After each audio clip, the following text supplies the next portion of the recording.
নমস্কার দর্শক বন্ধুরা, লক্ষ্মীর পঞ্চব্যঞ্জনে আপনাদের সবাইকে স্বাগত জানাই। আশা করি আপনারা সবাই ভালো আছেন, আমিও ভালো আছি। আজকে খুব সাধারণ একটি রেসিপি নিয়ে চলে এসেছি। রেসিপিটি হলো আলু, পটল আর সোয়াবিনের তরকারি। আসুন তাহলে কিভাবে আমি তৈরি করছি দেখুন। প্রথমে আমি আলুগুলো ডুমো করে কেটে নিয়ে ভেজে নিলাম, পটলও সেম ডুমো করে ভেজে নিলাম। এখানে আমি লবণ দিয়ে শুধু ভাজবো, হলুদ ব্যবহার করব না, যাতে হলুদ ব্যবহার করলে তেলটা কালো হয়ে যায়। এখানে আলু পটল ভাজা হয়ে গেছে, আর সোয়াবিন আমি সিদ্ধ করে আলাদা তুলে রেখে দিয়েছি। এবার পটল ভাজা হয়ে গেল, আমি তুলে নিলাম। এখানে সর্ষের তেল দিয়ে দিলাম।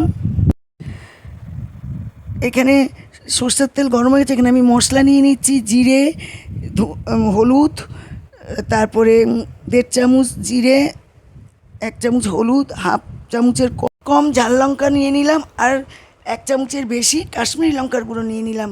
এখানে আমি তেলের মধ্যে দারচিনি, লবঙ্গ, এলাচ সম্বাদ দিয়ে দিয়েছি। দিয়ে আমি এটা জল দিয়ে গুলে নিয়ে আমি দিয়ে দিলাম।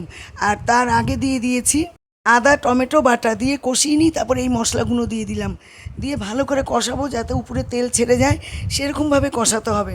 ভালো করে কষিয়ে নিলাম, দেখুন কি সুন্দর তেল ছেড়ে গেছে। এবার আমি এর উপরে বাকি জিনিসগুলো আমি দিয়ে দেবো। এখানে সবার প্রথম আমি সোয়াবিনগুলো দিয়ে দিলাম। সোয়াবিন দিয়ে খুব ভালো করে আমি কষিয়ে নিলাম। আর এইখানে লাল ক্যাপসিকাম কেটে রেখেছিলাম, সেটা দিয়ে দিলাম, দিয়ে ভালো করে কষিয়ে নিচ্ছি।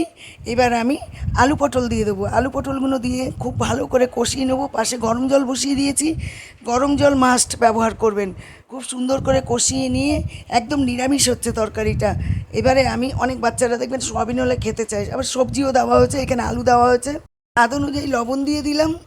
তারপরে খুব ভালো করে মিশিয়ে নেবো লবণটা, একটু নাড়াচাড়া করে নিয়ে এবার গরম জল আমি নিয়ে নিলাম, নিয়ে দিয়ে দিলাম বেশ কিছুটা গরম জল। এটা কিন্তু মাখো মাখো হবে না, একটু ঝোল টাইপের হবে, মানে ভাত দিয়ে খাওয়ার মতো আর কি, গরম ভাতের সাথে। এবারে দেখুন ফুটে উঠেছে।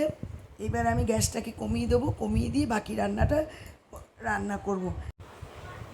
ফুটে উঠেছে দেখুন, আস্তে আস্তে তেল ভেসে উঠছে। একটা অনুরোধ, আপনারা ভিডিওটা টেনে দেখবেন না, পুরো ভিডিওটা দেখবেন। প্রায় হয়ে এসছে।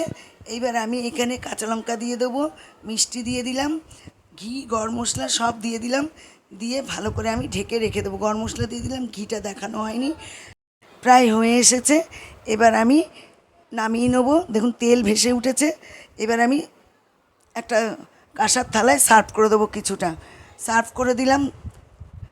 ভিডিওটি যদি আপনাদের ভালো লাগে, লাইক কমেন্ট শেয়ার করে দেওয়ার আপনাদেরকে অনুরোধ রইল। আমার চ্যানেলে নতুন সদস্য হলে চ্যানেলটি অবশ্যই সাবস্ক্রাইব করে পাশে থাকবেন। ভালো থাকবেন, নমস্কার।